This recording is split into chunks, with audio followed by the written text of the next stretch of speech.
All right, so we're going to jump directly in, bros. Hey, yo, peace and blessings, leaders. We want to appreciate y'all for joining us today. We at the Triple Double Leadership Podcast. I'm your brother, bro Tariq, a.k.a. Tariq Emacq. You'll learn more about that some other time.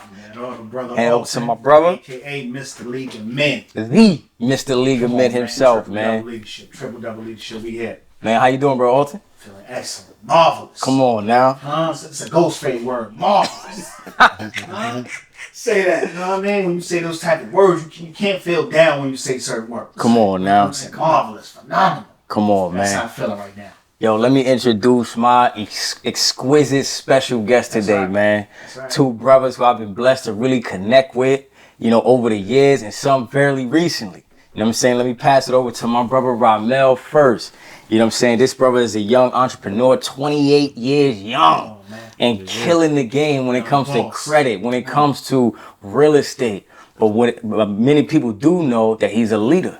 He's a leader in his own right, but he's also a master in building teams. One of my first times talking to him, bro, he was telling me about how him and his men, brother Grace, built their team. And I was flabbergasted on what they went through and how they connect and how the synergy, yo, when this one does this one does this, and if this one does, I was like, bro, we gotta build, man. So this brother, you know what I'm saying, one of 4 siblings, so we know that in and of itself, just being a younger brother or a younger, you know what I'm saying, a younger sibling in general has to do with you being on a team and learning how to grow growing up. And so that, you know, with your experience, he got 6 years in corporate America. So he understands the mindset of moving corporate, understands the mindset of corporate teams and that level of development. So, man, I'm just super excited to be with my brother Ramel, man. You want to say anything as we introduce you, big bro? Yeah. I appreciate y'all Kings for having me on. It's a pleasure. It's a blessing. I'm excited. You already know it's legacy over lifestyle. What we talk about is being able to put yourself in a position to create an impact for generations to come. So what we do on this earth is not about what you do. Right. It's about how other people could talk about you when you're not here. And that's really what we live for. So I'm ready to get into it. Come on, I'm ready to get into it. You already know it's the young mogul tight, here. Man. The young mogul in the building. We're gonna let it be known. Beautiful. Man, last but not least, the OG, the general himself, man. Big Chad, brother Chad, LT, IBorn in the building, man. This man is 49 years young, but he look, 9 years young, man. Yeah. You know what I'm saying? That's a fact. When you eat to live, you can look like that. You know what I'm saying? But man, this brother is a true leader in his own right. You know what I'm saying? He's been through a lot of experiences. A man who's been through many experiences. You know what I'm saying? Been through the correctional facilities. But through that, when you talk about a man who established himself as a leader in a tough predicament. Right. You know what I'm saying? When you behind closed doors, when you behind walls where you can't fully express yourself to the world, but yet you bring young men together for something positive. Yes, sir. And you known in the hood, you known in hip hop, you known in the industry. Everywhere we go, they be like, yo, is that IBorn? I'm like, oh. Like, you learn that you standing with a legend, but he humble. He come and sit with you, rock with you, just want to be with the team, not realizing who he is beyond. And so just being with the God has been absolutely amazing, man. But when he was in that predicament, he started a team called the 7 Up. Right. The 7 Up team, God's Nation Universal Power. Right. You know, so when you see that and you see something as a level of positivity, when you're in the prison industrial complex, but you're putting young men together to think outside of that predicament. You looking at a leader of a different makeup. As we say, you cut from a different cloth. You know what I'm saying? You cut from a different cloth, man. So, but on top of that, we talking about, and I remember when he showed me this tape, of him working out. I'm like, wait, I remember seeing this joint at like 9 years old. I remember seeing the Thug workout Rough Riders video on YouTube.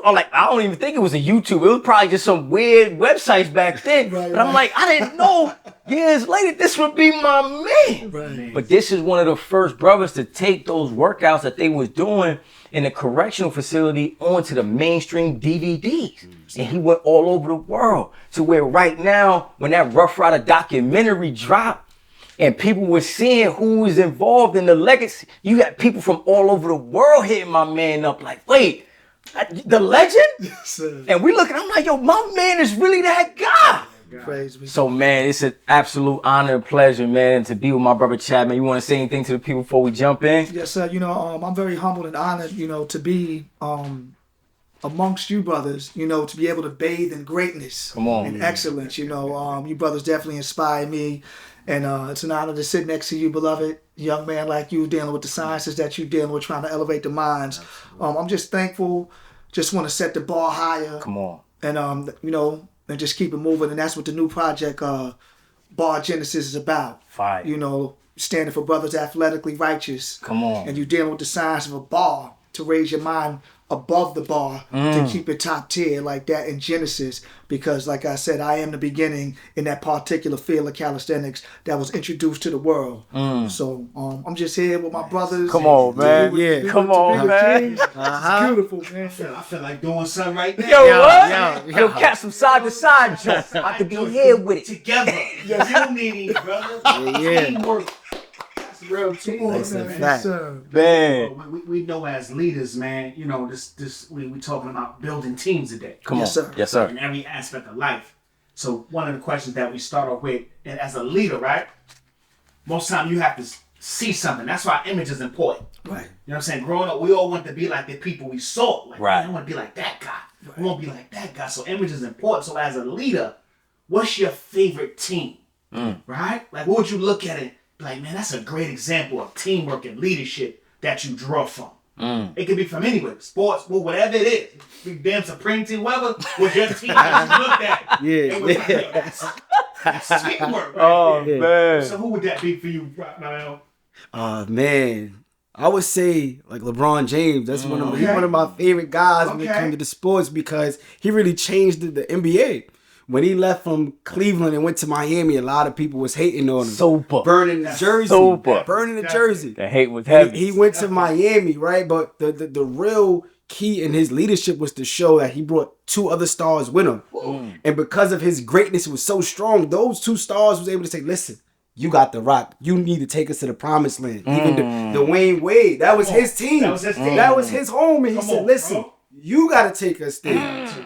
I know this is my team. I know this is mine, but I need you to take us there. And you need to have a certain type of leadership, a certain type of humility and hunger and vision to get them to the finals 4 times, won 2 championships. But he took that back to Cleveland and brought a chip back to the city. Come on. Facts. And got, Kyrie and Kevin Love rings. So for me, I was just inspired by seeing LeBron do that in the sports industry. So, I'm just trying to take the championship back to my city. Come on. And my family, and Come bring on. everybody else rings. Right. Beautiful. That's That's leadership. crazy. That's dope. I like that. I like That's that. crazy. So, brother, I have to be honest. I was like, I've been in many realms and seen many things, and going through many decades, and a team that I always said I wanted to, emulate and be like. Fedayeen. Come on. And I rock you with that one. Right. Yo, I ain't know where he was going with it, son. I'm like, who? Like I'm a team coach.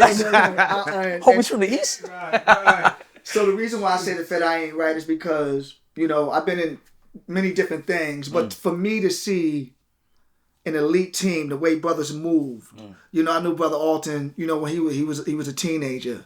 And I always saw something special in that brother when he used to walk by me when I was on my post work. And when I came back into the ranks, when I saw you, and Brother John was like, that man to do something with his bare hands. But I just saw soldiers, and I'm attracted to a militant nature. Just when I see you, like, I did all this and that, but when I saw that militancy and the way Brother Alton would give commands and the leadership that you displayed to brothers that's young enough to be my children. Wow. So you put something in them that was able to teach and raise me. I never knew how to drill, but what you instilled in them and elevated and sharpened their minds, they gave back to me. So it was like the younger giving back to the old. So when I saw that, I said, man, I want to definitely be a part of something like that. And it just, just for these brothers to me, I consider myself to be a canvas with nothing. And they was the paint and the brush and the different colors that built up beauty and gave to me. So the Fedayeen was something, a beautiful team man. that inspired me, my brother. About to have dog tears over Yo, Yes, sir. Just look away like,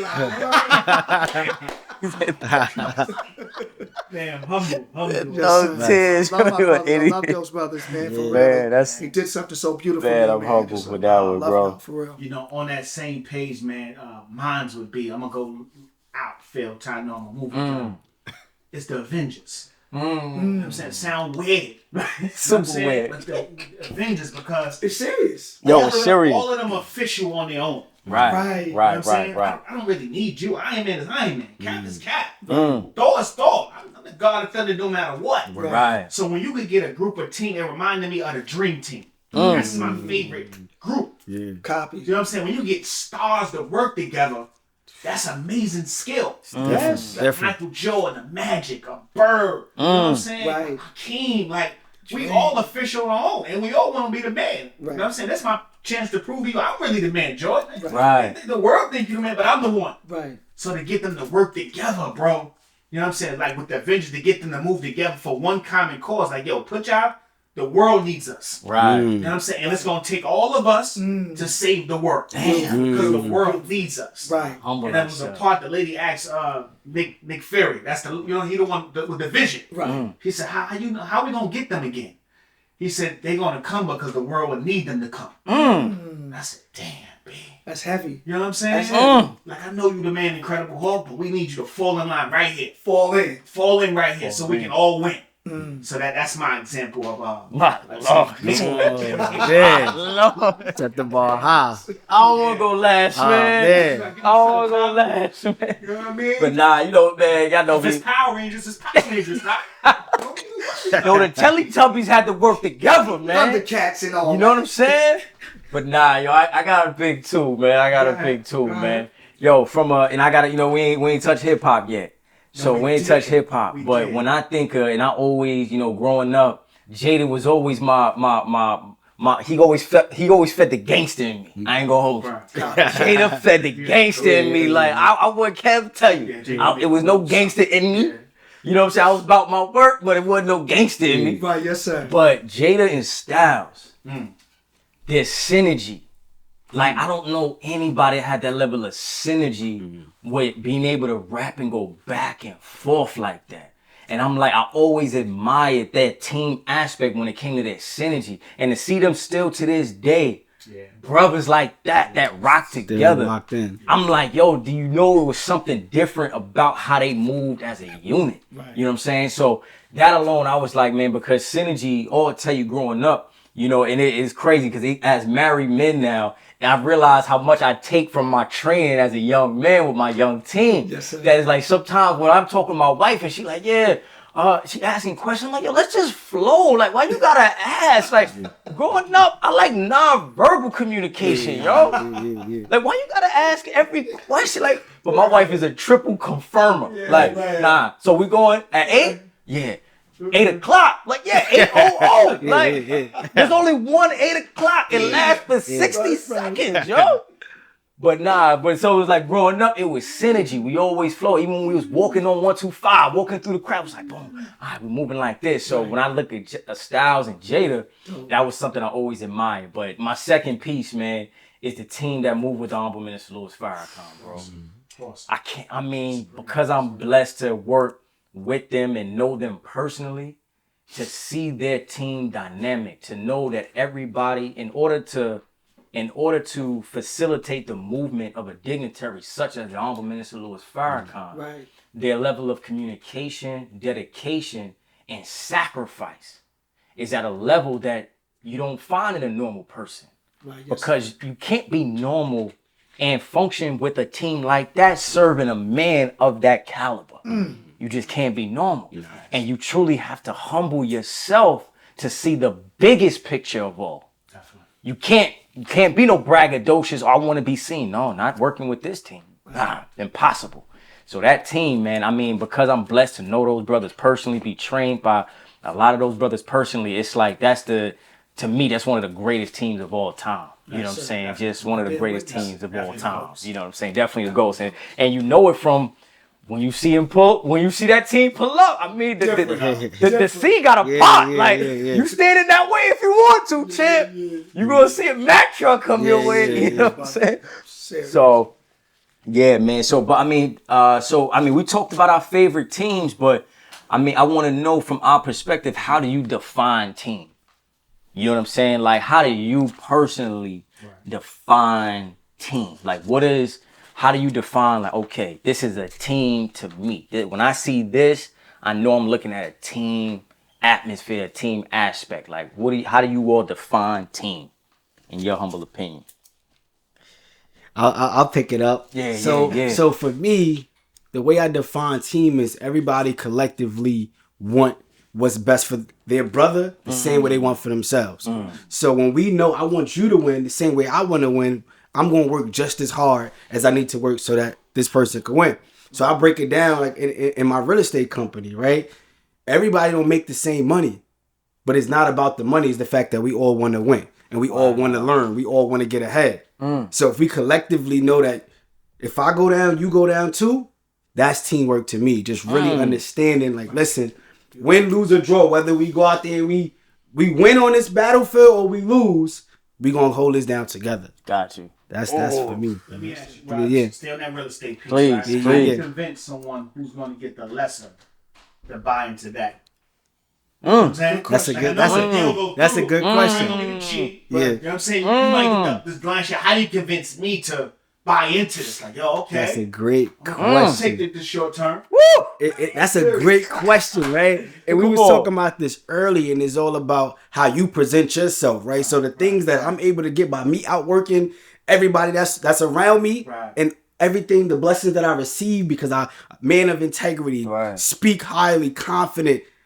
Everybody else that's around me and my team, they want that same type of blessings. They want those same type of rewards. Right. So you have there was a process. I'm in a process just like you. So I started out making the lesser, just like you made the lesser. But because I was humble enough at that time, because I was okay with making the lesser at that time, now I could get more. So we just instilled the process. We can't cheat the process. We can't cut corners. It ain't no circles, nothing like that. We actually gonna go step by step. Right. So really just be like embracing and being that person, being that example every single day, and everybody else around you gonna want that because they know that you've been through the process with them. That's just how we do it. Can't skip steps. Can't skip steps. Man, that not is at all. fire, bro. Excellent question. That is fire. That was a great question, King. What you take, Big Tom? In chat? What is the team? What is a team? Right. How do you define team? Unity, obedience, discipline, honor, and integrity. Like something that I said when I'm dealing with calisthenics and I'm dealing with working out. Everybody will see you do a particular move. If you can't do the move that I'm doing, then it's not teamwork. I'm not going to be the only individual that's able to go side to side. Right. When I'm not there, I want you to be able to go side to side and Alton be able to go side to side and we able to go side to side. We all need to shine together. There are building blocks. There's a process to get to that.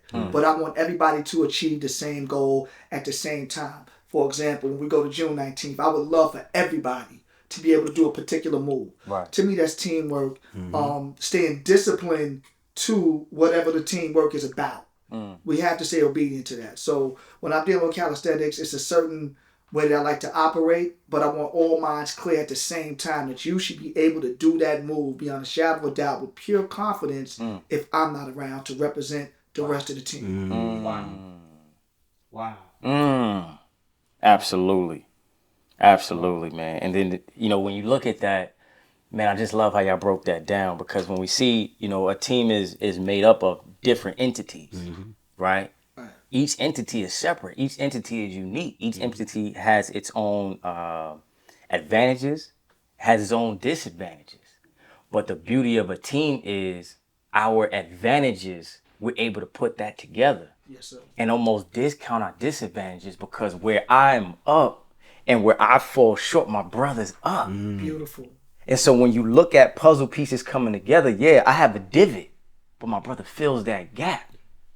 He has a divot, but I fill that gap. Right. So when you put the pieces together, you see a beautiful mural. You see a beautiful picture. Say that. Because we take the best part of one another, and that's what is presented to the world. And so when you see the beauty of a team, you know, bro, Alton knows one of my favorite movies is Remember the Titans. Come on. And it's because of that one scene with Campbell and Bertier when they was doing those 2-a-day practices. And Bertier's like, yo, I can't be doing no more of these damn 2-a-days, man. Yeah. He said, yo, we got to figure this out, man. Right. And he was like, yo, man, you know, this is a team. He said, team? Right. He said, what team? Like, he's pressing him because he's like, yo, Yeah. we all function on different type of times. You focus on what you're doing. I'm trying to get my All-American. I'm not focused on, we're not doing team. And then he said, attitude reflects leadership, captain. So he pressed him because he was the lead. Like, yo, you're the captain. But the attitude of the team reflects your leadership. So if you're not looking at a team, you're not leading a team. Right. You're not leading them into an aspect to become a team. And so when we look at different entities, it's about, as you said, Rob, I'm humbling myself because I see we have to meet a common goal and a common objective. That's why that full buy-in of a team is the most important thing. Because if we don't see the goal the same, oh man, we might as well hang the hat now. If you try and get money and I'm trying to free the people, Right. we got to figure this out, champ. Because, you know, if we not, now we can free the people and get money, but the aspect of what it is that we're trying to ultimately accomplish, as a team, you got to be on the same page. Right. So it's really important. And I think that aspect of humbling yourself is big because when you understand the aspect of what we're trying to accomplish, it's about putting the best foot forward. And if it's not my foot, I'm okay. I feel better because I want the best foot out forward. Right. Or we'll know sometimes he'll be like, yo, Ty, this one's you got it. And I trust in him. I may not see it in myself at the time. I'm like, yo, Cap, come on, man. I don't know if I can do it. But I trust in him knowing me and knowing how to read wherever we're going that, okay, he knows everything in me. This is my brother for real. Right. So he know what I got and he know what I don't got. So he gonna say, all right, Todd, it's yours. And I'm gonna just go because I know he know. I trust in him enough that, all right, Cat, I don't see it in myself, but I'm gonna trust that you see it in me. Yes, sir. I'm gonna trust that you see it in me because I don't see it. And then when we get to the end, he like, Todd, I told you, like, yeah, Cat, you right, you got it, bro. I ain't know, son. You know what I'm saying? Yeah. And it's gonna be times where we do, where the inverse happens. Yes, sir. Because when you on a team, you able to see like, okay, all right, we understand each element and who got what the best. Okay. So it's nothing for you to pull back because I know what we're trying to accomplish. Yeah, you might affectionately call me the LT or call me the team leader or whatever, but that just means I know who to pick to go to, who to hit Goliath first. Right. I know whose punch gonna strike harder. Right. He's shorter. He gonna hit the knees. Goliath is weak right there. Right. You might put the big guy up. Like, nah, it's not a big guy move right now. Don't put him up front. They gonna see him. Don't see him. Can't hide him. Right. He out front. So yeah, when I see team, that's what I think about. You know what I'm saying? That's what I think about. Big O. I see your mom moving. And naturally, of course, all us being, it's hard working with people, right? So we all thought, the term is lonely at the top. Right. So I remember had that conversation young. It was like, yo, it's lonely at the top. And I'm like, word? That's not attractive. You know what I'm saying? You know? That's not attractive. So as a leader, when you had that moment where you're like, you know what? I need a team. You know what I'm saying? Most of the time, whatever you're doing, you're already good at personally. Yeah. And sometimes to deal with people with the frustrations of it, you can be like, yo, I'm just doing me. I'm just going to be over here. So when was that moment that you said, you know what? I need to build a team. What was that moment for y'all that you had that? Absolutely. So for me, I've been in this entrepreneurship journey for the last 6-7 years. And it was because when I started to get an influx of clients and service, and I'm having customer service issues, I can't really respond as fast. A lot of things is happening. I'm like, all right, listen, let me take a step back here. I can't do this by myself. So I had a conversation with one of my mentors. He said, listen, the one thing that you need to focus on, stop focusing on the money, stop focusing on growing the business. You need to focus on duplicating yourself. Because at the end of the day, if you drop dead or if you get sick or if you got to go here, how your business going to continue to run? How is things going to continue to go? So stop focusing on the business part. Focus on how can you build other people up. And that point, I'm like, listen, I need to build a team. I need people around me. I need to duplicate myself. I need to make sure that the train is still gonna go, because the ultimate mission is not about the business, but it's more about the impact. It's more about how can we create success in our community. How can we continue to keep this going, right? So if my ultimate vision is to have impact in my community, and I go tomorrow, did I accomplish my goal? No. But if I got my brother here, and my brother here, that just like me on the same page, like you just said, it's gonna keep on going. So So at that moment, you was like, I gotta that's my sole focus right now, is to put out that energy to bring people around me and build that team up. That's wonderful. Check, you had that moment too? Yes, putting the 7-Up team together. Okay. Everybody had talent. Everybody was separated. This brother was Talk about what the 7-Up team. Yeah. I'm about to okay, 7-Up team was a team that of rappers that I put together in Caxacket Correctional Facility in 1991. And I know, right? Yeah, I was a boy yet. I'm old head, brother. 91. So everybody used to throw their balls around, and there was crews here and crews there. And I said, what would be dope? Like I said, I know I'm super nice. I done bodied the prison multiple times. I said, I need to put a team together. I said, it would be crazy if I got 7 God bodies and everybody just had different names and different identities. So we always said we were the womb before the womb. Yeah. Right? That's hard. So my brother for Something Black Knowledge pulled him in. He was the rain god. That was your assignment. Another brother named Wise. You the hurricane. Another brother named Supreme. You giving out elements? You giving out elements.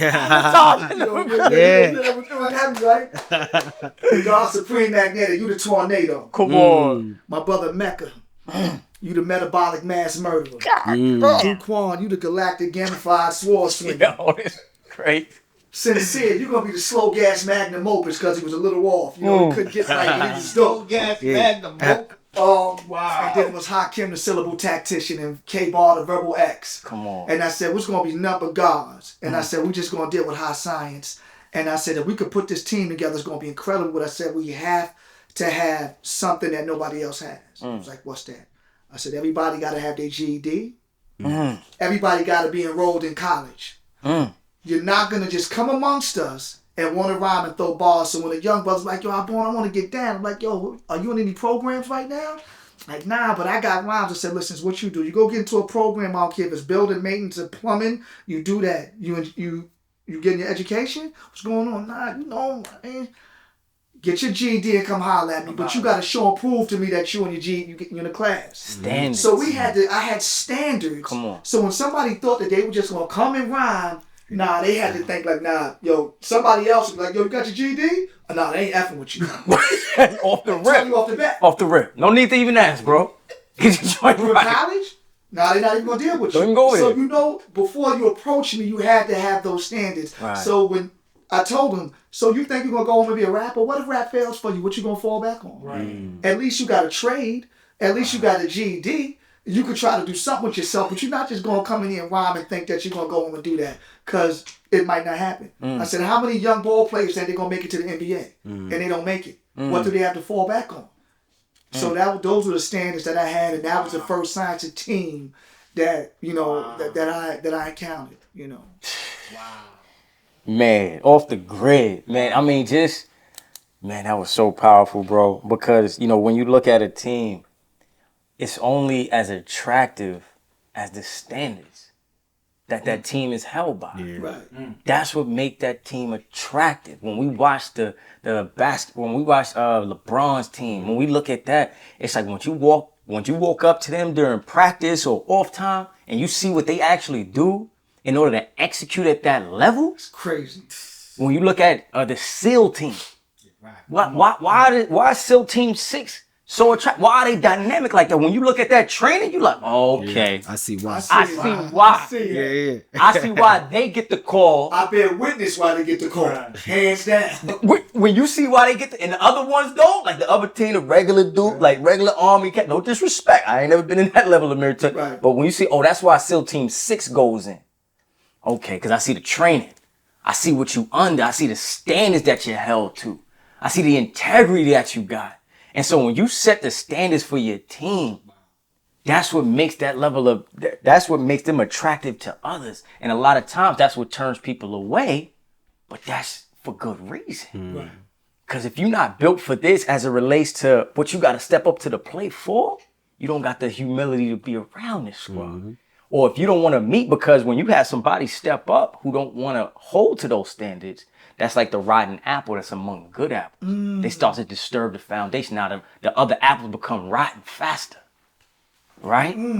Because they don't want to meet the standards. So the one person come in, it's like, nah, man, yo, you ain't really got to get your GED like that, man. Like, we good. Like, you know what I'm saying? As long as you studying something. Like, all right, I don't even need it. So now the whole system is off. Brothers ain't smart no more. They just around. They chilling. Lingering. You know, it's like, nah, man. So, I mean, that just had me. I'm like, yo, the standard, man. That was a good reminder. The standard, bro. It's paramount, bro. So, I mean, you know, when we see, like, where do you begin? Because you kind of gave us some of this history, Brother Chad. It's like, how do you begin building your team? Like, a lot of people out there know what they want to do. Some know what they want to do as a leader. They know where they want to go in life.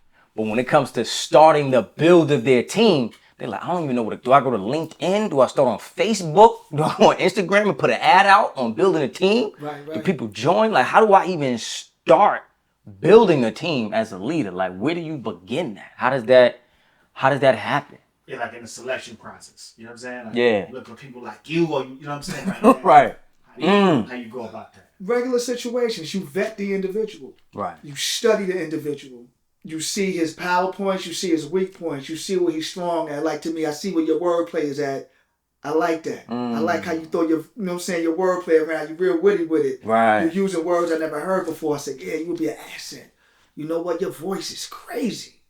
You know, so now in my mind, I'm putting it all together. Your voice, your tone, the way you deliver and put words together, your cadence is just crazy. So now in my mind, okay, I got vocals. I got wordplay.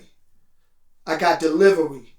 I got aggression. I got science. This dude may just bring something crazy like an ODB style, just totally unorthodox. And I'm like, damn, like, yo, you never heard that before. Right. So now it just makes sense to, like, how would this be as a body of men, like with words? So that's how I kind of did the 7-Up thing. And also I would just look at the brother's background, because, you know, you could tell a Brooklyn brother. This is the way a brother from Brooklyn moved. This is hands down. Whole different type of time. You can tell a Harlem brother by his swag. Right. Or his wordplay, or somebody from the Bronx or Queens. Everybody just moves different, but they have something dynamic, something intriguing, something fascinating about them that draws you to them. I'm like, if you do that to me, what could you do to everybody else if we all came together? Yes, sir. Yes, sir. That's hard. That's hard, bro. Rob, what you think? So I feel like a team starts with you. Right. It starts with you envisioning it, right? So when I talk about vision, that's the ability to literally step outside your body.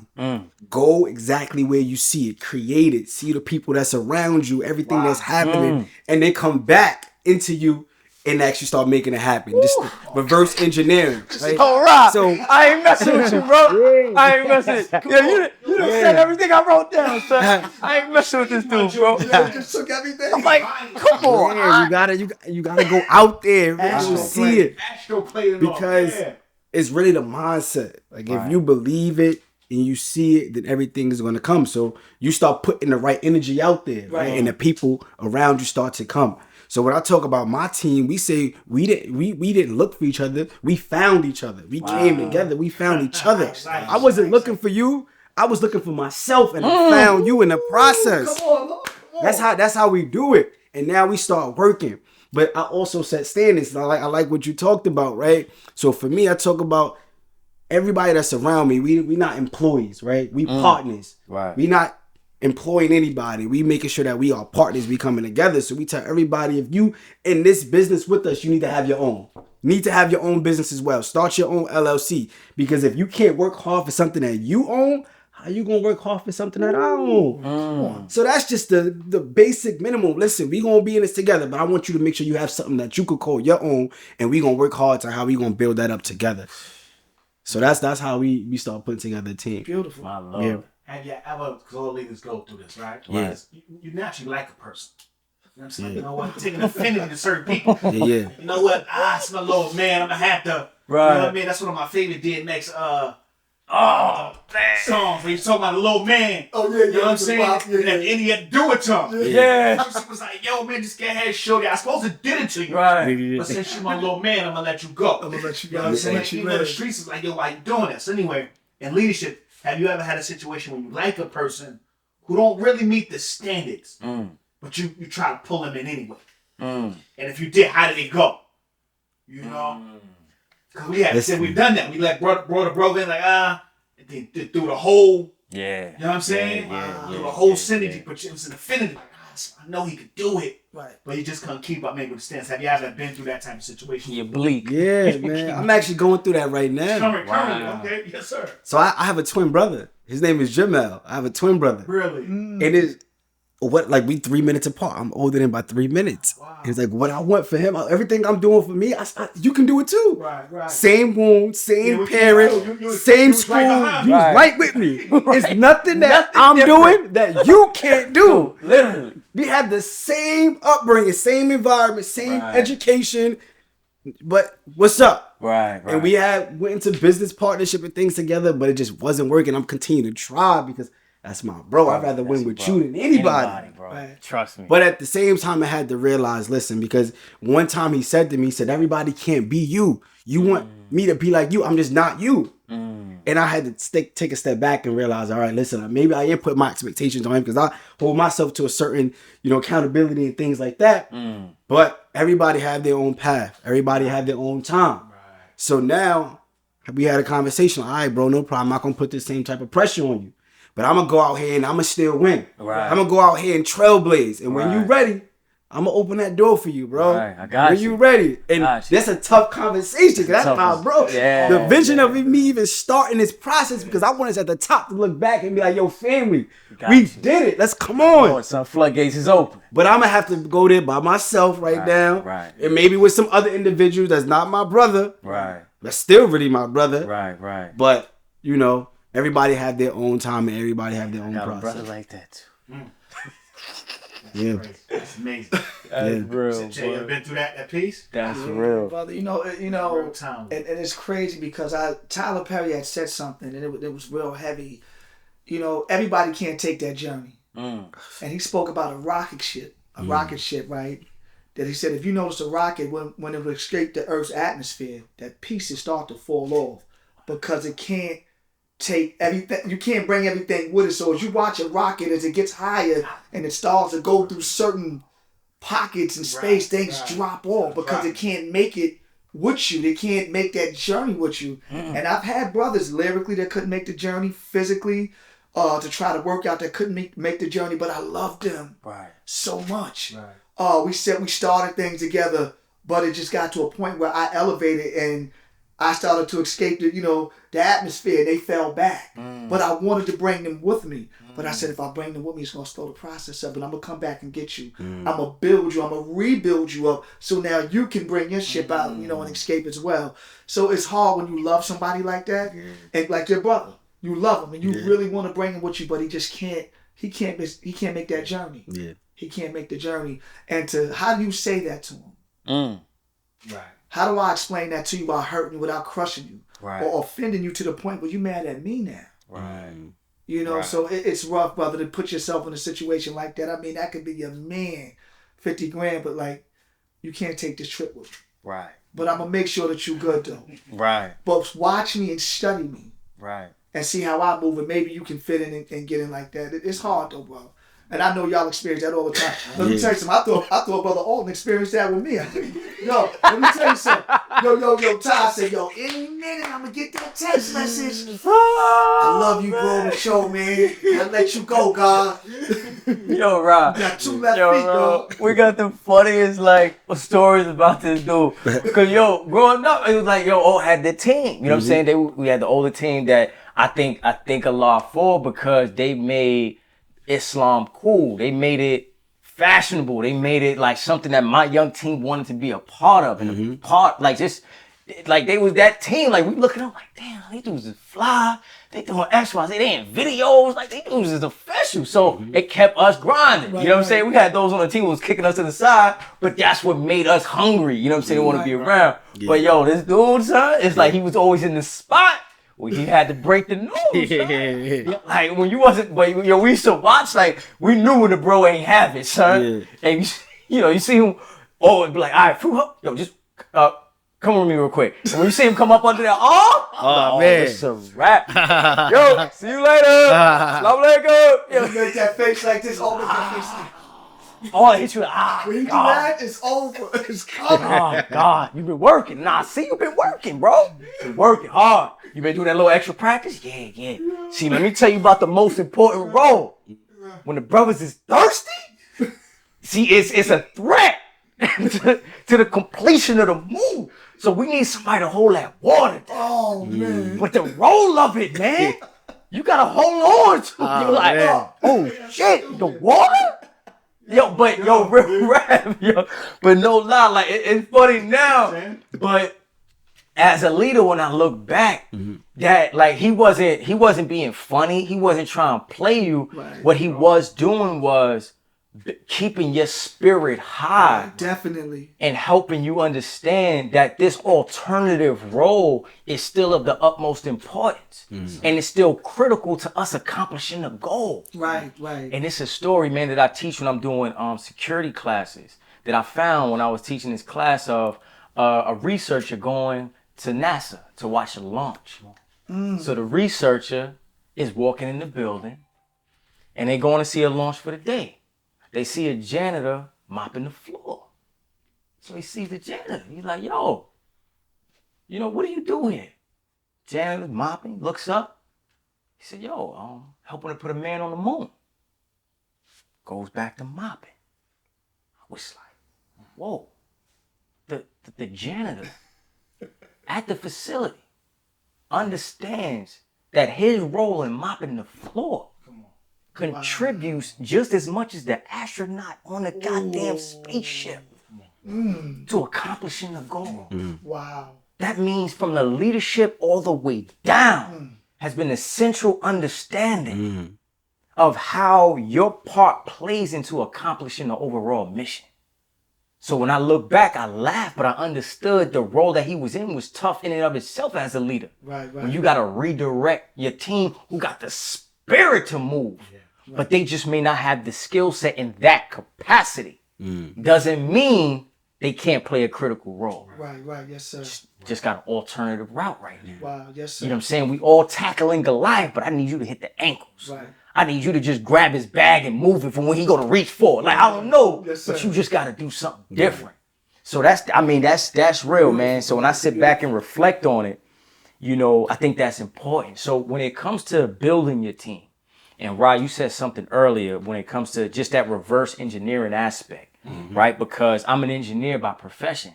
And so there's softwares that you have to do reverse engineering. You have to scan something. And what it does, it begins to backtrack and start to recreate it in real life. It starts to take the measurements and see where it's at. Like, this joint is crazy. So when you said it, I'm like, right, you got to draw back from the further vision and to see how you build that out, right? Wow. So when it comes to establishing your team, as you said, you have to know yourself, because if you're the lead, you got to be able to work back from your shortcomings. You got to know, wait, I got the vision, but I'm not organized.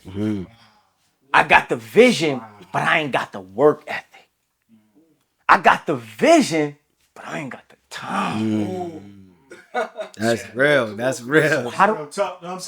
I need on my team? And you gotta be honest with yourself. A lot of times, leaders, we sitting there lying like, yo, I could do it. No, you can't, bro. You got the vision. That's good. But you ain't got nothing else.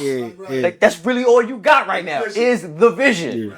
Everything else, you gotta sublet, champ. You gotta sub that out. You're not putting up them numbers. But when it comes to the positions that have to be fulfilled first, when it comes to building your team, how do you identify that? Because there's a lot of spots that you might say, like I might be looking at Rod's team. Like I was on the phone with Rod, me and him would do like 6:30 a.m. calls, sitting there building. Yeah. He'll tell me like, yo, top boom boom. I'm like, shit, man, which role did you fill first? So as a leader, how do you know, like, all right, I'm building this team. I need this role off the rip. I know I need this one from the beginning. How do you begin to figure that one out on choosing which role you know you got to fulfill first? You know what I'm saying? That's a great question, man. So it goes back to being able to go out there and see it. You see all the pieces of the puzzle, like you said, and now I start putting the tasks out there. So as I put tasks out there, I see who moving first. Because the person that's going to jump out there and have that confidence to take it on, you already have some type of characteristics that I need, because we need self-starters. We need people that's not going to wait for me to move. I need you to move because you know we all need to move, period. So I'm putting tasks out there, right?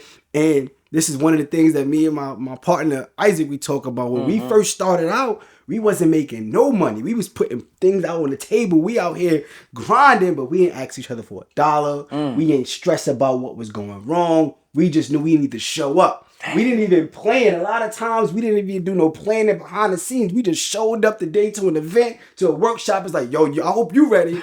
Because I'm ready. And we about to just go show out in front of these people. We ain't do no planning.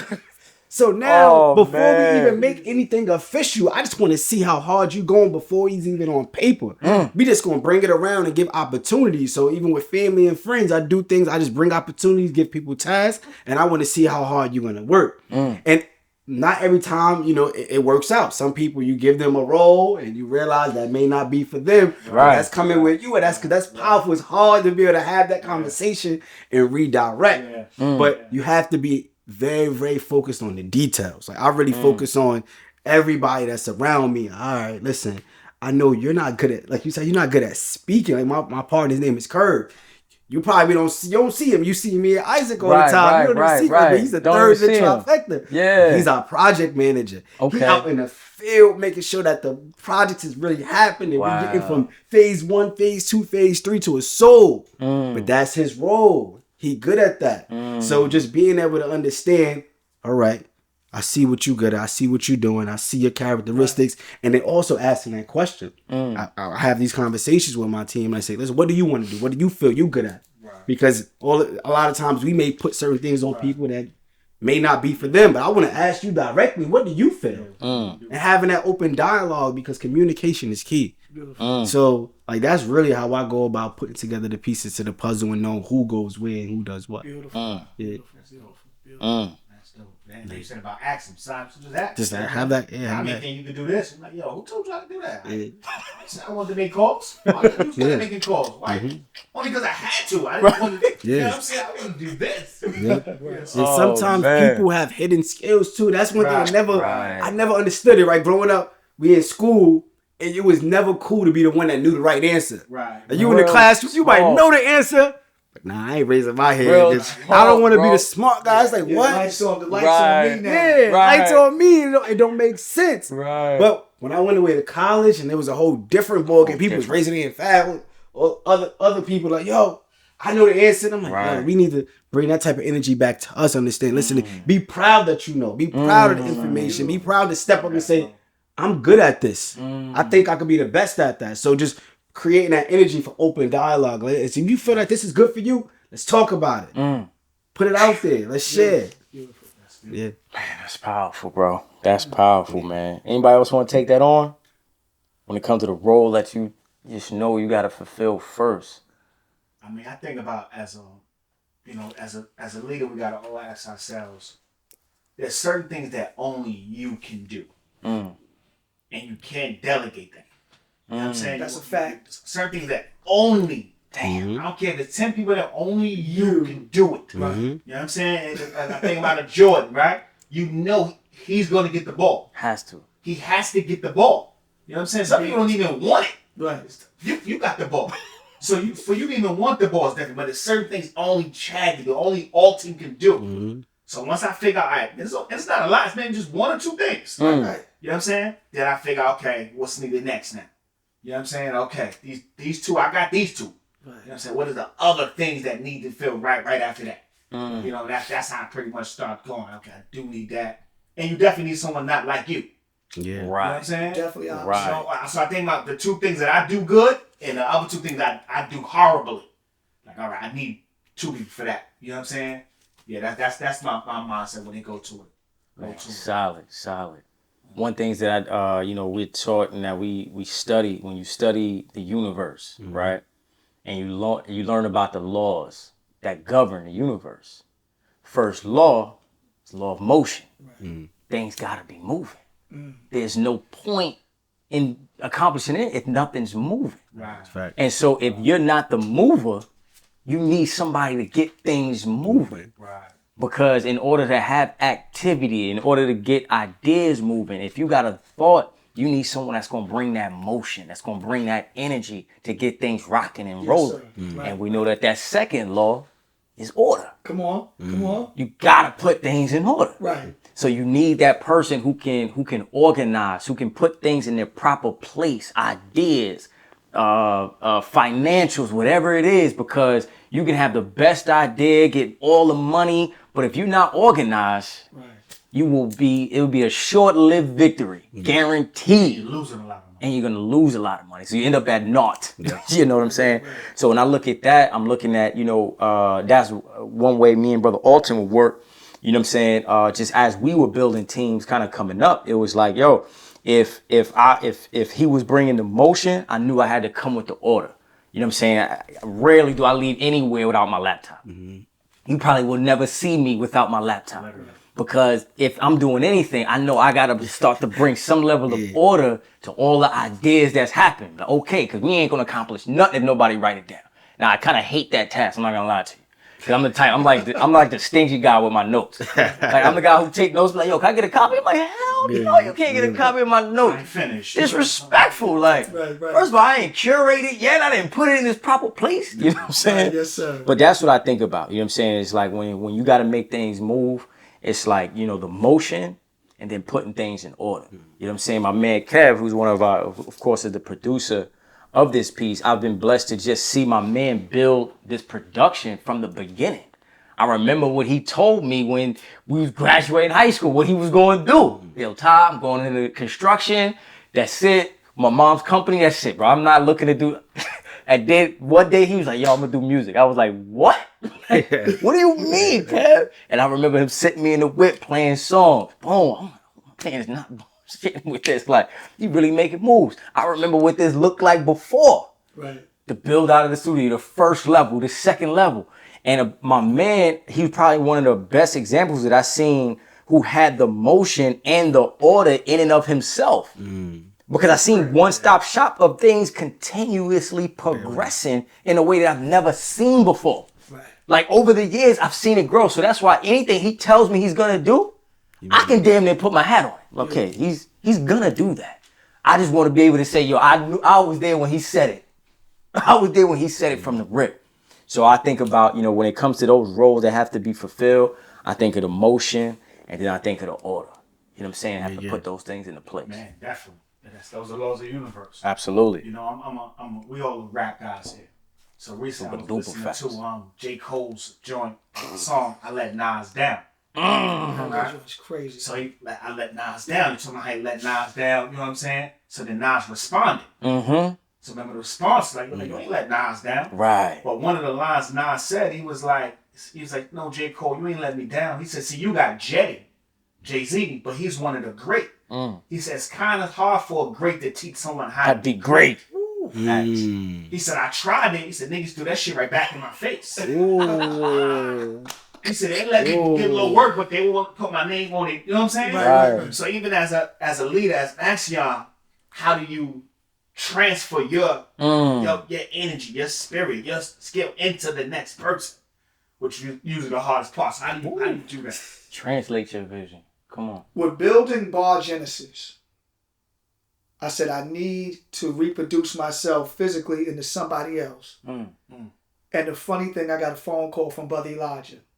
And Elijah said, brother, I heard you the workout guy. I want to work out with you. And he was very hard on it. And I'm like, I'm sitting back and then speaking to Rashad. I'm speaking to Rashad. I'm like, I need to teach them everything now and pass this on to them. Come on. So now they can pass this on. So when I first met Elijah at the gym, I watched him. I watched brother Rashad. I'm watching him. And I said, you know what? I can definitely give this to Elijah. I can definitely give this to Sean. I see his strong points. I see what he's weak at. I can get him right. So my main goal was, I said, I want to just actually put this into them. And they are going to be the legacy to Bar Genesis. Because I'm at the point now, I'm short of 50. Father Time is undefeated. That's a fact. So I always used to use this thing, right? From the 8th lesson in the Lost and Found, escaping the Earth's atmosphere and then coming back in the form of drops of water, drops of ice, depending on how heavy the mist was, on the current of air that it was in. It's hard for me now to escape the Earth's atmosphere. I can't move like I used to, but I know you can. So let me give this to you, and then you're going to carry this on. So now I'm going to reproduce myself physically in these brothers, and they are going to be the legacy of Bar Genesis. That was my mindset, and Allah worked that out so beautifully because I was looking and I was searching. But we know how the God is. He's tapped and tuned into all the thinking of the people. So when the phone rang, matter of fact, Brother Kazim gave him the number. And we connected. I'm like, yo, this is just so crazy how magnificent Allah is when you're looking for something. I didn't have to look. It found me. Wow. You said that early. It found me. I didn't have to do nothing else. And that's why I really want to take this to the next level, And I said, who else to do it with but my brothers? Come on, man. I don't want to have to go. I want to keep this in-house with my brothers. Right. And that's when a student is ready, the teacher appears. Yes, sir. Wow. When a student is ready, the teacher appears. Yes, sir. You know what I'm saying? Teacher could always been there, but you just wasn't ready for it. Wasn't ready. Because he's hitting us like, yo, work out. We like, yo, call Chad, bro. Come on. You know what I'm Right. saying? Like, Right. hey, I work out, but I know who you need to talk to. Right. Yeah, get Chad number. Yo, call super him. fact. Super fact. He's I'm like, yo, bro, yo, Ty, we gotta get right. I'm like, I got 4 you. in the morning. I don't got the same energy toward this that you got, bro. I ain't gonna lie. Brother energy is crazy. But we know who do. Right. We're going to plug into God right here. And he gonna run all that energy out of you. Got you, So, brother. And guess what? If you see the thread that we got, right? oh my God. Every Wednesday before Ramadan, Brother Elijah, religiously, On it. team, what's going on? Every Where week. we at? We in Queens this week. We in Jersey this week. Yo, Brother Chad, we coming to Fishkill this week. So I said, yo, he's the one. He's the one, bro. He's the one. His He's the energy one. is on our dog. 100,000, bro. And then your brother. 100,000, bro. I'm looking at him. I'm like, okay, damn, you deadlifting that? Bro. Oh my God. He damn near disowned me for canceling my gym membership. Like, yo, Reek, nah, man, I ain't messing with you, bro. I'm like, yo, bro. You see the passion They in wanted that? a lot of bread, To son. me, that's the standard Yeah. of Bar Genesis. Absolutely. I didn't have to go look. I found it. They Found found right me. there. We're here. Right. And even Brother Elijah, right? You love when you meet someone who has the same mind as yours. Like, Right. even you love someone who's just as zealous as you. Yeah. Right. Man, you a guy. You know what I'm saying? Yes, sir. So Ramadan came around. So Elijah texted, yo, I'm working out in the daytime. We like, you working out in the daytime. During man. Ramadan? So I'm like, yo, bro, I'm thinking you just Negative. being, I'm like, yo, bro, go at night or go late. Nah, cat, weakness. Huh? I'm like, oh. Been in no weakness. You, Like, you, bro, alright. You gonna work out at noon? Or pass out. And not, I said, bro, yeah, when you zooed up, you zooed up. But Bro. let me tell you something. You remember the messages, right? Yeah. Right before Ramadan started, right? And I asked, bro, I said to myself, I said, we all practicing Ramadan, right? Right. I said, Yo, super That's fact. so real. I said, How you yo, doing I this, said, champ? we all dating, right? I said, either brothers different? Yo. They really about that life. And I politely said, beloved, I'm going to decline until about the 3rd week. So I get acclimated to the lack of water. Yeah. And then we going to move forward. But I'm all the time like, yo. Respectfully. I'm a decline. It's about the 3rd week. Once I'm good, I'm with you. Got you. I'll be You there. sound like a mutant, bro. Right, sir, because I know how to tap out. I've done Oh, it before. man. I don't care. You can really think your mind is telling you, you can do this. Oh, man. Because you remember them times it was Ramadan in June and July. Right. I'm on a truck. Right. 90 degrees. Different. I'm banging them out. Different. And I'm like this. Tap out. We So- need help. But I said, you know what, brother's different. And I respect it. And like I said, that's a beautiful quality Right. that I see in brother. And that's why I said, he's the one. Same mind. That's super facts. Super facts. You transfer. Your vision. I'm saying? Yeah. So like my take on it is a little different. It's kind of along with what Nas said. I don't really feel like you could transfer your vision onto somebody else. Like you can't teach passion. You can't really teach that. They gotta really want it. So for me, every time I have anybody that want to build with me, I always ask them like my first question, like, what's your why? Like, why you want to do this? Because 80% of success is really like your mindset, your why. I'm gonna teach you how. I'm gonna show you the blueprint. That's easy. But why do you want this? Because I can't teach you passion. I can't teach you want, desire, and really why you really want to be able to go the length that you say you want to go. So, as you said, you gotta find like bonds that come on the same accord. You put yourself out there, and the right people, they're really gonna want it just as bad as you. And now we just work out how we get there. Right. So I'm not looking to transfer my mind onto somebody else. I want you to have it or want it. And then I'm gonna support along the way. I'm gonna give you how we're gonna really build each other up. But I need you to really want this. Why? You gotta know your why. Why you want this? Why, Rob? And that's so crazy, bro. I'm like, yo, I ain't gonna write notes no more. It don't make sense. 'Cause he's gonna read whatever I got. Yeah, I'm like, but no, he's tapped in. Yeah. That's how you notice me and brother's connection is organic. Because when Brother Alton first said it, I'm thinking about when you're in real estate, right? And you got a prospective client as a wholesaler, or you're trying to get this client. As opposed, right? You don't go in saying, I want to get you. You ask them, like, what do you need out of this? Well, I just need 15 grand. Okay, we can work that out. Yeah. And so when I'm thinking about transferring or translating your vision, it's something that I tell brothers who's about to get married. It's like, your wife is coming on as a helpmeet. But if you don't know what goals she had prior to marrying you or coming together with you, and her goals aren't included in your goals, she's going to go into despair. She had goals. And so when we marry those goals together, and now it becomes a part of what I'm striving to build, we become a full team. Teach. And so it's like when it comes to translating my vision, okay, this is what I desire.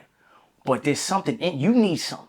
You might be attracted to that, but I gotta show you how what you want is within what I'm building, and you can go in full throttle. You can put all your passion in it because you in it now.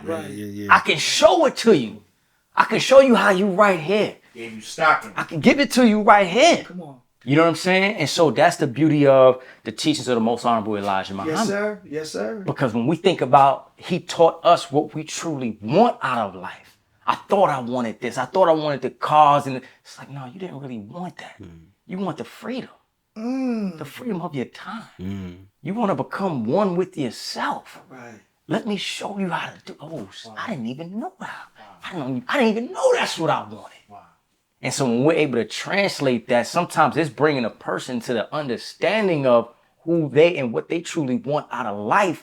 And you facilitate their needs, and they can understand that vision now that's become one. Man, my Lord, beautiful. man. Come on, beautiful. They all. I mean, You gotta touch that. That why, right? That why.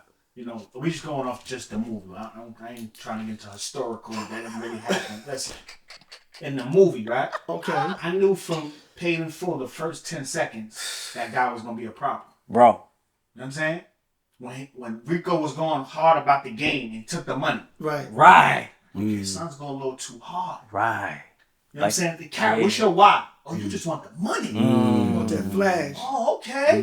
Here's a guy, I put you on the money. You like, nah, nobody. Nobody eats. I'm taking this champagne. Then as the movie kept going on, the why comes up again. Right. Oh, you just want the money. Your why was there. Yeah, I'm like, they ain't see his why. Right. His why was different. Right. You know what I'm saying? That wasn't really in line with the team. Right. You know what I'm saying? So because your why is different, you're going to bring the whole squad in. You know what I'm saying? Even though we do need you, we do need someone like you, so I see the importance of you. Right. You know what I'm saying? That's why I like that part. It's like, yo, what's the sense of having soldiers? You can't use them. That was crazy when you But the said why? They have a soldier if you ain't gonna use it. You know what I'm saying? And you needed it at that time. Hell yeah. But like I said, Kermit. the why is bigger. Because the Right. why eventually destroyed. Yes, sir. And you agreed with your man, we was getting bread together. You was on it like that. Okay. Super thirst. Okay. Oh, you want to be the person. Right. Got you. Okay. So if it's not for long, you want to take out your master. Right. So that's why I like that. Wow, man. Beautiful. That's powerful. Beautiful. Like, wow, why do you want to be rich? Why do you want money? Okay. Like I said, you realize you want the freedom. Right. Okay. Right. Freedom, what a gift. Okay, yeah, man, that's something else. And just to add to that really quick, because it's like the more money you get, the more you understand how important the other things in life is. Like, because you getting more money, but you have a great relationship with your family. Do you have a great relationship with your spouse? Are you getting the love? Because the money now you see, it's just a resource. You can go and do everything, but you don't have the intangibles. Are you one with yourself? Are you spiritual? Are you aligned? Like, as you get more money, you start to understand like that's not even it. It's not even about that. Right. So that's why I try to promote and talk to people that come around me like, listen, money is the byproduct. We don't focus on that. We ain't chasing any of that. We going to chase what's really important because, you know, everything else around you is way more important. That money go. The bag is going to come. The bag is going to come. But you focus on the bag, everything else, you forget about everything else. That's it. It's over. Okay, you got the bag now, but now what? What's up with mom's health? Yep. Right. You know, it's the little things that you took for granted. But I got the money. I chased the money. I can do anything I want to do. But I can't buy life. Right. Whew. It's a fact. I can't buy spirit. I can't buy happiness. You see a lot of people that got the bag right and miserable. So we sit back struggling financially like, man, I just need $100 grand. You know what I mean? I need $100 grand. And it's like they take this thing for granted because you get it and now what? Right. Thing will be going like that, but health is still deteriorating. Spirit is still sour. You can't, you can't be you. So you're absolutely right, Mo. And you start taking the shortcuts. Yeah. You know what I'm saying? So then you're supposed to be doing a deal together. Now you undercut my shit. Like, why you do that, bro? Backdooring. I'm seeing you backdooring me, bro. That's my client. You know I was dealing with that. Okay. Yo, what you giving you? I'll give you this. What? Wow. So I'm going to charge you $7. You want to charge me $3? Okay. You undercut. It's crazy. Man. That why. In the interview, okay. That's right. You was always a little extra with it. Okay. Yeah, man. No, that's real. That is super real. And so that's where, building your team with that vision, keeping that vision out front and recommunicating that vision. Boy, very See, a lot of times when we on the road, it's hard to tell when you're veering. It's hard to tell. So a course correction is always needed to recheck the maps, recheck my Waze app. Let me make sure. Like, you ever been driving like, yo, I've been on this road for a minute. I ain't checked my GPS for a little while. Little signal. Like, not realizing, like, I ain't even been connected to the satellite for a minute now. Right. Like, what's going on? Way off. Not realizing I'm veering. And sometimes when you veer, it's just slight. It takes a slight veer to be all the way off course because now it's just a matter of time. Wow. That because you didn't look up to see what was going on, you all the way off now. Wow. And so that's where the beauty of having a team around you is that when you fall short, the standards that you set doesn't let you go off course because you set guardrails around. Right. I was doing a training at the at my 9 to 5 yesterday. And I had to let them know, I'm like, man, I said, what we're doing right now is like when you're at the bowling alley. I said, to avoid the gutter balls, you got to put them guardrails. I said, now that doesn't mean you're going to hit the pin right away. Come on. All the time. Right. But it's a protection. So that when you go off course, boom. All right, man. All right, I'm going to get back in line. Right. I might go a little bit off, but I ain't going to go in the gutter. Right. So having a team around you, beautiful team of stand-up men that got standards, that just don't let nobody around. That's my big bro calling me right now, Big Shot. That's Big Shot hitting me.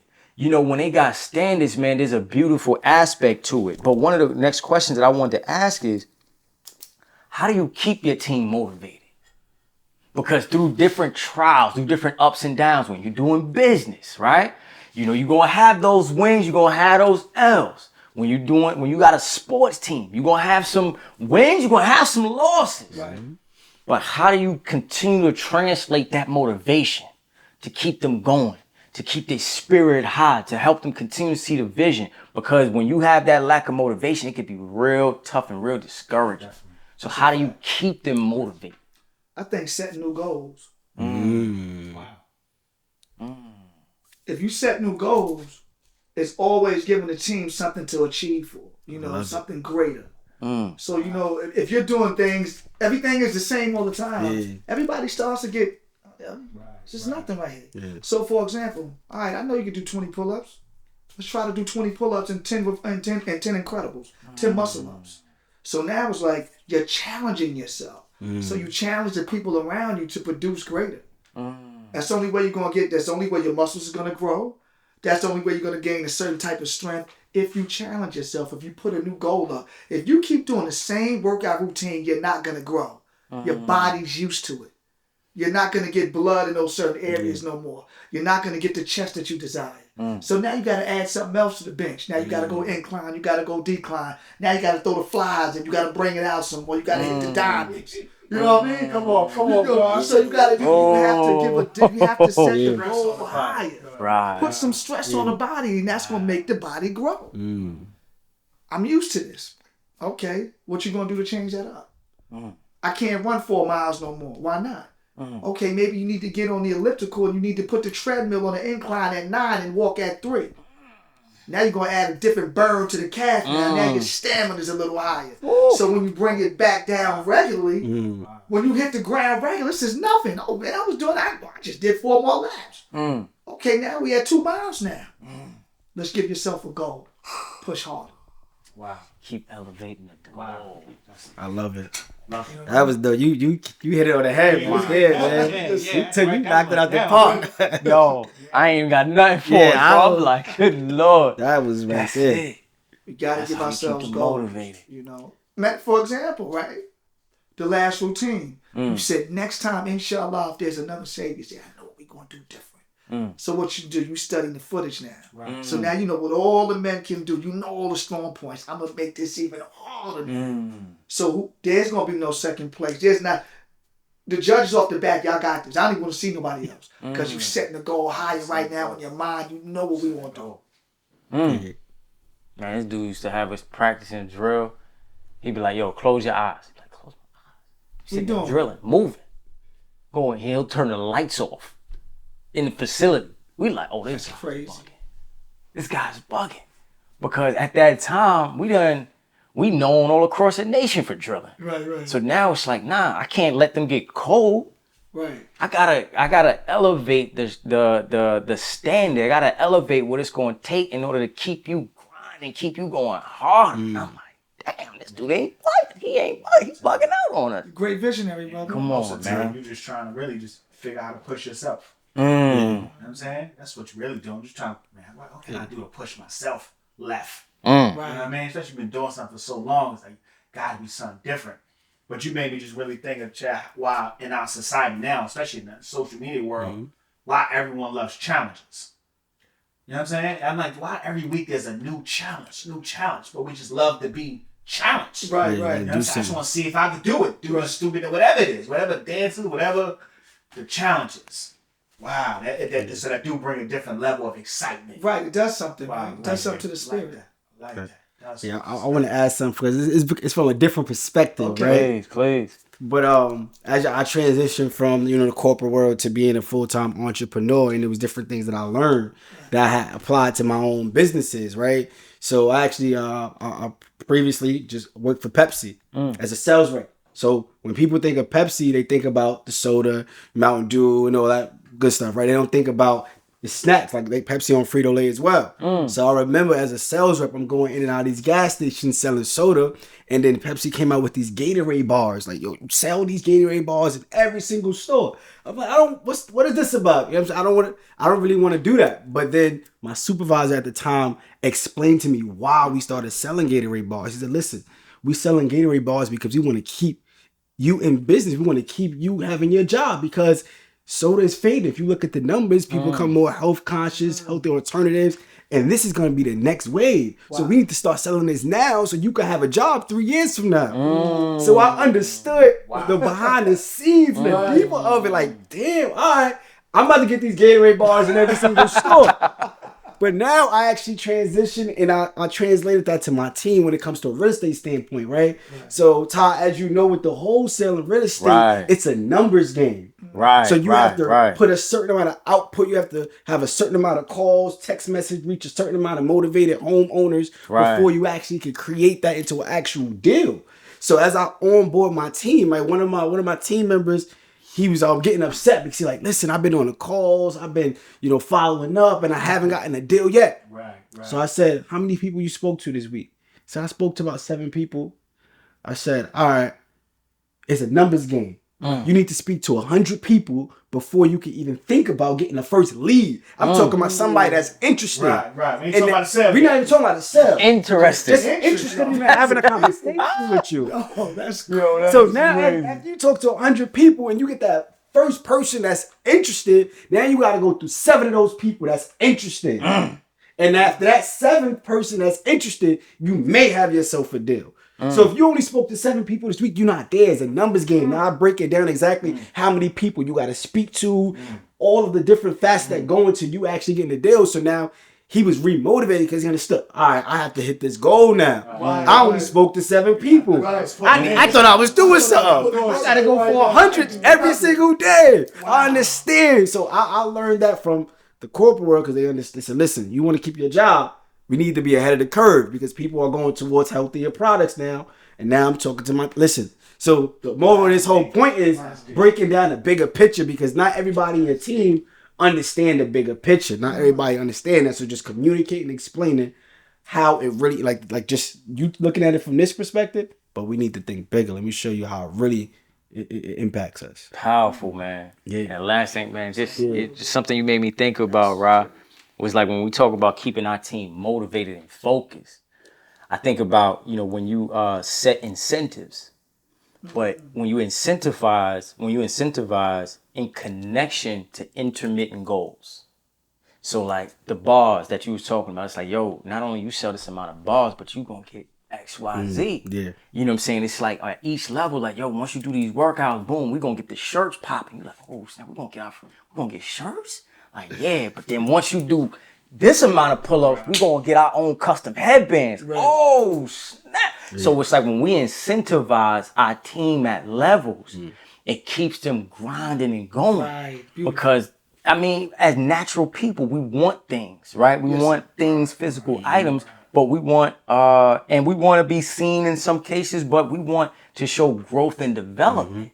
So even if it's some level of a recognition, awards, that even when we think about it, we play football all of these years, all of these games throughout the season to get this plastic metal trophy that's gonna collect dust and sit on your mom's mantle for however long. The trophy itself ain't got no damn value in it. It's not gold. Right. It's not like a Grammy, like it's regular, but it was a symbol of something that you worked for. So that symbol represented, man, you put this amount of work in. Right, so it was a form of an incentive of meeting a particular goal. So when we're trying to keep our teams motivated, when we can set incentives, something that you can have, or something, if it's an investment in Bitcoin, you hit this, boom, we're going to purchase this amount of Bitcoin in your name or whatever it may be. But there's goals at each level. As you said, you keep raising the bar. Yeah. Boom, at each bar level, X, Y, Z, it's like, okay, I want to go for that. Right. So now,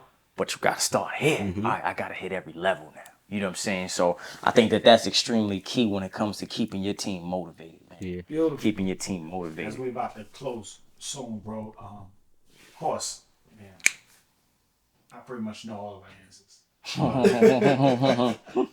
Who is your... That's why, I love top 5 lists because it makes you focus. You say, top 20, who's your top 2? Now you're like, oh, okay, I really don't like them. I really like this one. So who is your favorite leader to study? Favorite leader. You know what I'm saying? To study. This is one of them lists like, yo, don't pick Jordan. Like when you talk about the greatest basketball players all the time. Yeah, take Jordan and LeBron off the list. Yeah. Let's go from there. You know what I'm saying? But, man, that's a powerful question. Leader. Of course, I I'm exclude on my list. I'm excluding y'all. I was about to say like this. I was about to say, like, Since all of us, we're gonna exclude because we have to. So just to be, everyone know Clay, he is the GOAT. He's the GOAT of all He's GOATs. the GOAT of GOATs. The Like, Louis Louis Farrakhan. Farrakhan. The GOAT. It's the GOAT, the greatest leader of all time. Every field and level you can think of, that's who we all think. So I'm gonna say outside of him. Okay. I gotta think. You know what I mean? Sometimes rap, you gotta be like, okay, outside of Jay, go. You know Right. Let's take Jay and Nas off. Take them off. Who here? Let's go from You know what I'm there. saying? So who y'all got? And see, that's all based on, I have that conversation all the time. That's based on eras. Absolutely. Right, of course. Absolutely. Your GOAT list is always based on eras. Yeah. Absolutely. Because if you're in the 90s and 2000s, that's your era. If you're in the 80s, Right. it's a totally different top level. five. Absolutely. Absolutely. Even in basketball, it's totally Absolutely. different. So And that's it could be from anywhere. Like, who's your favorite leader? You know what I'm saying? Just study that you just like, man, you just draw stuff from. You know? Mine's is Phil Jackson. Okay. Phil, the way he was able to build the team with Chicago and then transfer over to the Lakers and do the same. So the fact that Kobe and Jordan both got the same coach, to me, that's crazy. I'm like, this guy's ill. Yeah. You know what I'm saying? But nothing about him seems like anything. He don't have no. He might walk down the street and people won't even know who he is. You know what I'm saying? But like, that's Phil. He built teams. He did this. He did that. Man, I don't know why he didn't work out in New York, but I think his function was different in New York. They didn't want him to be the coach. You know what I'm saying? Being a coach and being a president is two different functions. Right. That's to me, Phil's my other guy that I would study. I mean, I gotta go just from a personal, a personal standpoint. Brother Sadiq, a brother who, plays a lead role in training me, security wise growing up, because, as a leader, I've been able to see how you prepare a person. Like, he single-handedly taught me, how do you bring a person to speed? How do you vet them? How do you vet their spirit? How do you vet what it's going to take to bring them to the level in which they can function at their highest capacity? How do you bring them through humility to, okay, I want to be here, but I'm going to put you over here. You on the back door. Let me see if you can take that. How do you read a person?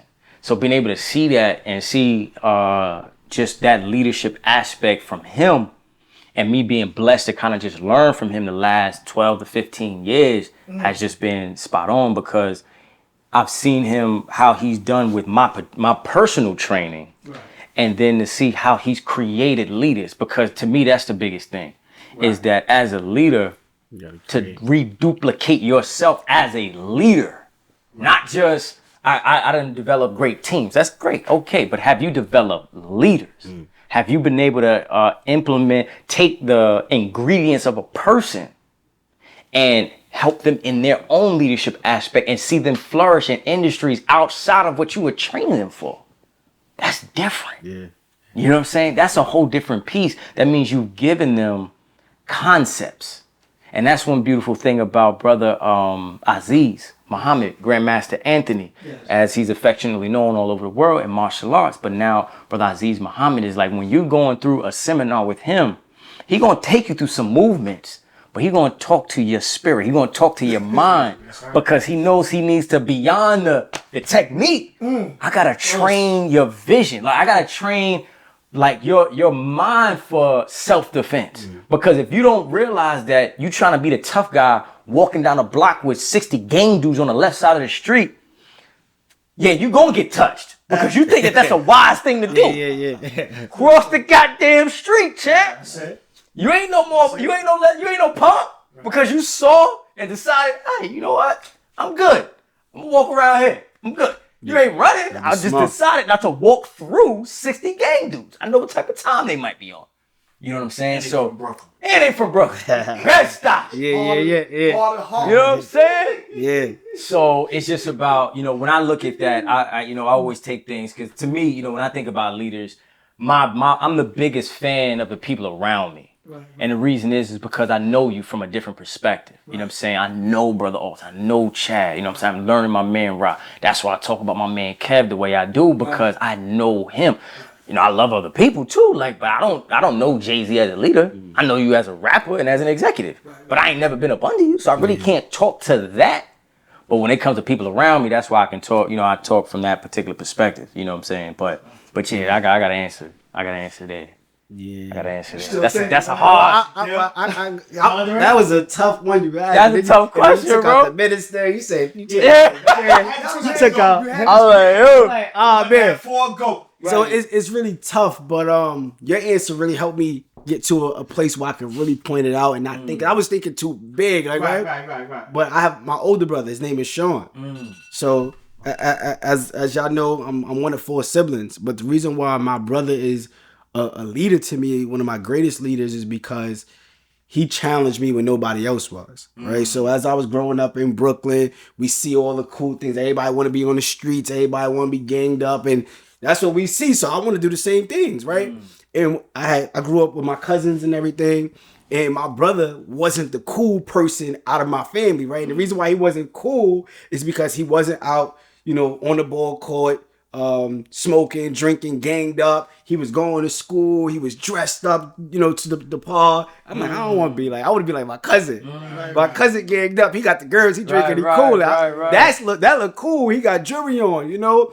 And I started trying to duplicate that type of lifestyle after my cousin. But my brother always would stop me and tell me, no, listen, you're not doing this. No, you're not doing that. But just put it in my ear. And now that I'm older, I realize like he was the one that was really challenged me all along. Wow. He the one who put me in my first position of entrepreneurship. He opened up a media production company. So back in the day, I was doing this. I was shooting videos and he just gave me something to be proud of. So I was in school excited to tell people I'm an entrepreneur. I'm in high school. I'm just saying I'm an entrepreneur. It's just because my brother put me on and gave me the camera. But it inspired me. I started doing a little something different than everybody else. And now today I'm a full-blown entrepreneur. So I truly always tell my brother I thank you because going to times when I was growing up and I wanted to be in the hood, we used to go to the Poconos every summer. And then we used to go to the Poconos and I want to go back to the hood. I need to see graffitis on the wall and all that, right? It's a crazy mentality. But he always said, no, listen, you want to step outside your comfort zone. You want to explore new things. But I didn't understand it during that time. But now that I'm more mature, I see he planted all those seeds that I wasn't even understanding. And now I have to reciprocate that same type of energy to the people that's around me. So I'm forever thankful for my brother. Man, that's powerful, bro. That's powerful. That's powerful. Yeah, What's the sound, big chat? Yo, you know what's it's hard, but I've gotten from you, from everybody in the room, how you feel his leadership role and you. So I'm trying to figure like somebody that gave me that type of thing to tap into my mind and to push me and told me that I could do something. And this is gonna sound funny, man, but may Allah be pleased with him, Black Rob. Black Rob, because I got incarcerated when I was 16, and I was just a huge fan of hip hop, and I just always wanted to be that rapper. And he motivated me so hard. Just keep writing. Just keep writing. He believed in me when I didn't believe in myself, and he always I would tell you the stories. He would take my Walkman. Yo, God, you gotta write. You got a dope style. Yo, I'm telling you, you could do this, you could do this. I'm sitting there looking at him like, man, I want to go home. That's it, bro. That's it. I'm trying to get out of here. I just try to get up out of here. I mean, like I said, I could have said somebody like Russell Simmons that done this, that, and the third. But to push me and motivate me and to come home and to see him and like, yo, I just got signed to Bad Boy. Because everybody wanted to rhyme in jail and come home and get a record deal and be that guy. And he was the one that did it. This was before X had a deal. I saw him and said, yo, Puff Simon. I'm like, yo, you lying. And it gave me more hope. And I'm like, yo, and next thing I know, I'm hearing something like, yo, Rob really signed. And it really did something to my spirit, man. And it was like, from a big brother, pushing me on kind of like a leadership role when I didn't think I could be able to do something like that. For me to be able to come home and get a deal with Warner Brothers and do things like that. So I really want to, I gave him his roses while he was alive. Beautiful, I'm a salute him now. May Allah be pleased with him that he really did something to my spirit to push me. and I really looked up to him as far as a leadership role. Man, Respect. that's hard, man. That's hard, man. Well, bros, man, it's been an absolute honor and a pleasure. But before we close, we always like to end with these, man. It's like, any books or any movies on leadership or teamwork that y'all recommend that the people go back to extract more out of? You know what I'm saying? That they might have seen before, but pull more out of this.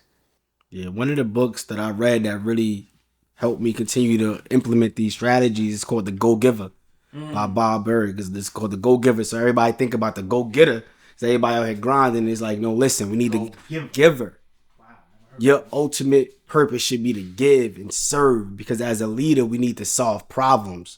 That's what leadership is, solving problems. So if you're able to go out here and solve problems and put that into a form of a business and be able to do these things and giving value every single day, is going to return itself. So that's like one of the books that I love that helped me implement these leadership strategies. Man, that's solid. Yeah. That's solid.